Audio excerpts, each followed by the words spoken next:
अब तक गौमूत्र से 42 से भी ज्यादा प्रकार की दवाएं और 2 दर्जन से भी ज्यादा तरह की फसल रक्षक दवाएं तैयार की जा चुकी हैं।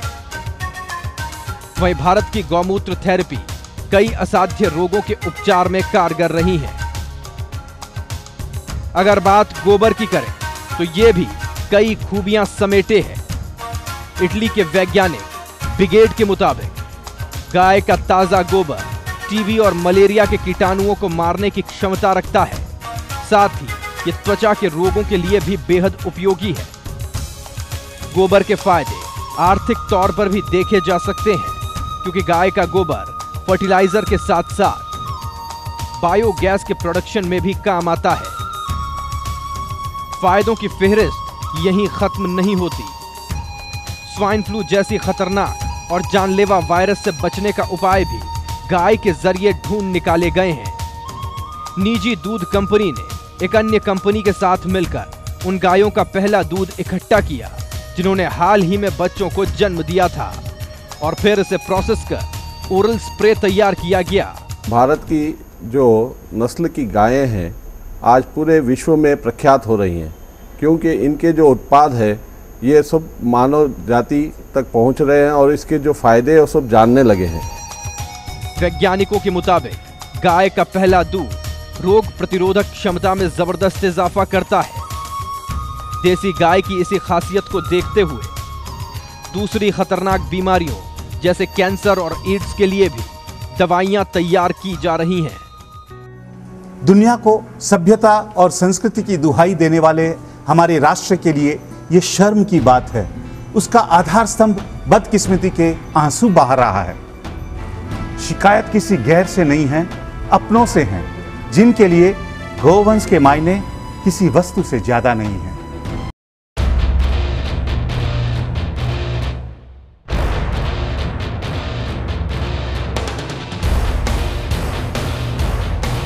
भारत में गौ हत्या रोकने को लेकर कई आंदोलन हुए, कई मुहिम चली।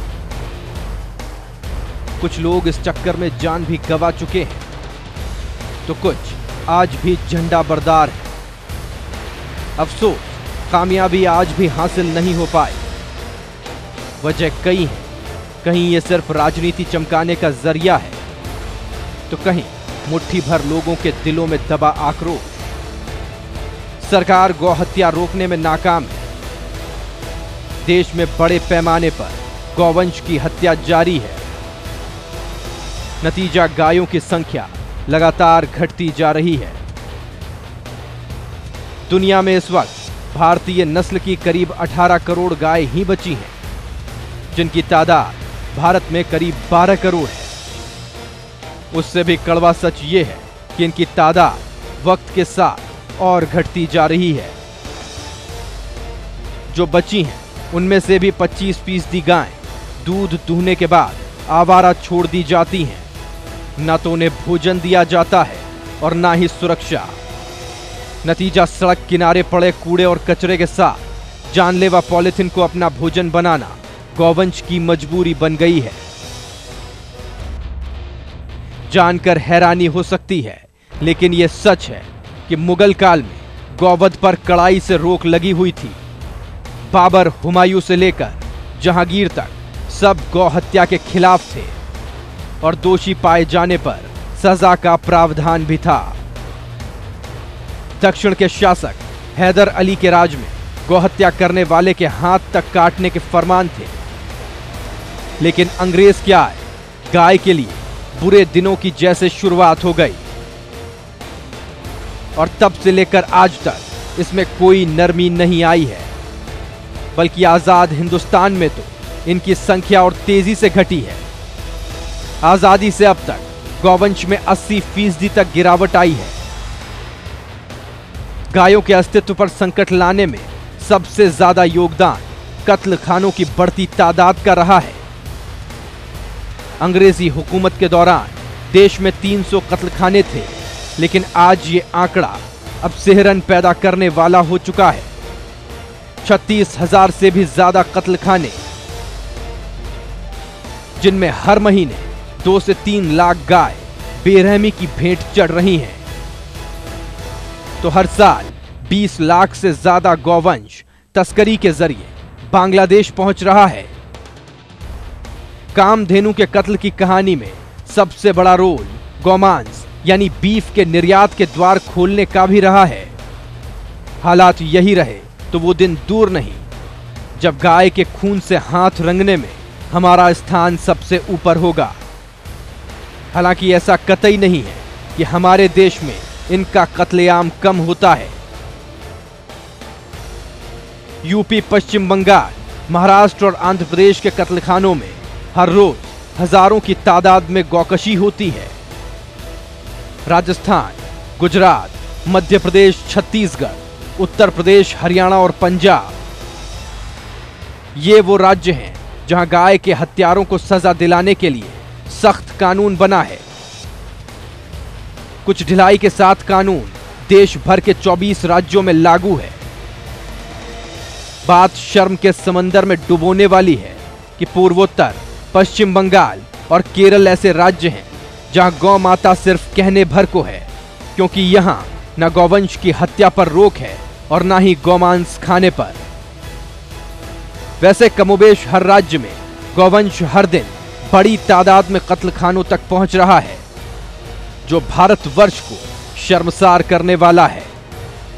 हमसे ठीक स्थिति क्यूबा और ईरान की है, जहां सालों से गौ हत्या पर सख्त कानून बना है। इन मुल्कों में बंजर हो चुकी भूमि को उपजाऊ बनाने में गाय का बड़ा योगदान रहा है। सीख ब्राजील से भी ली जा सकती है। हमारे यहाँ गौवंश धीमे धीमे कम होते होते आज करीबन 8 करोड़ से 12 करोड़ के अंदर सिमट गया।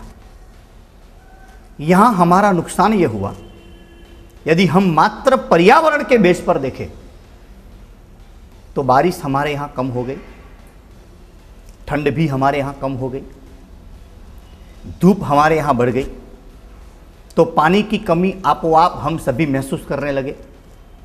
ठंड बराबर नहीं गिरने की वजह से धान्य में जो सात्विकता थी वो आपो-आप कम होने लगी। कई जगह पर अर्थक्वेक आने लगे, कई जगह पर पूर आने लगे, यानी बाढ़ें आने लगी। सालाना हजारों लाखों नहीं करोड़ों रुपयों का नुकसान हम मात्र एक गौ सेवा की आसेवना नहीं करने की वजह से और गौ की तादादता कम होने की वजह से हम सभी भोग रहे हैं।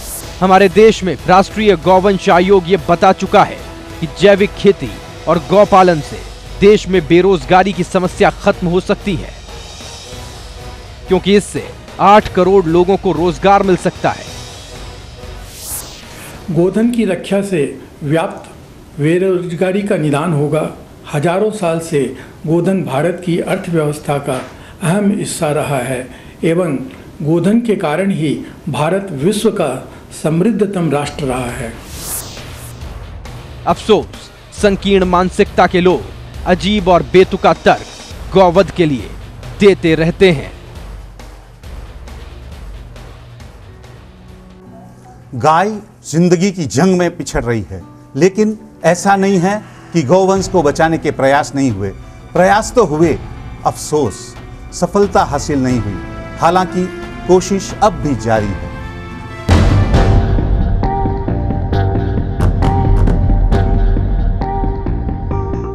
एक गाय की औसत आयु 22 से 25 साल होती है, जिसमें गाय अपनी उम्र के चौथे साल में दूध देना शुरू करती है और ये क्रम उसकी उम्र के 12 सालों तक जारी रहता है। लेकिन इसके बाद गाय न तो बछड़े को जन्म देती है और ना ही दूध देती है। यानी सीधे शब्दों में कहें तो लोगों की नजर में गाय किसी काम की नहीं रहती। और यही वो वक्त होता है जब इसे कत्ल खानों के हवाले कर दिया जाता है। लेकिन यह भुला दिया जाता है कि गाय गोबर और गौमूत्र देना नहीं छोड़ती, जिनका इस्तेमाल न केवल औषधियों में हो सकता है बल्कि ऊर्जा के सबसे बड़े भंडार के रूप में भी काम आ सकता है। जरूरत है बस थोड़ी सी समझ की। यह समझ दुनिया भर में फैलाने का सबसे बड़ा काम किया है नागपुर के गौ विज्ञान अनुसंधान केंद्र ने, जिसके शोध के चलते कई लोगों तक गाय की उपयोगिता पहुंची है। इस केंद्र की रचनात्मक सोच और गाय के उत्पादों पर सटीक रिसर्च ने उपलब्धि की नई इबारत लिखी है। केंद्र गौमूत्र और गोबर से अब तक 42 से ज्यादा औषधियां बना चुका है, जो कैंसर जैसे रोगों के लिए भी कारगर है। इस संस्थान के रिसर्च का ही नतीजा है कि कल तक जो गोबर केवल जलाने के लिए काम में आता था, आज कई बीमारियों को ठीक कर रहा है।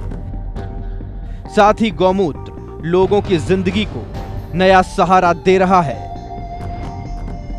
संस्थान ने अब तक आधा दर्जन प्रोडक्ट्स को पेटेंट करवा भी लिया है।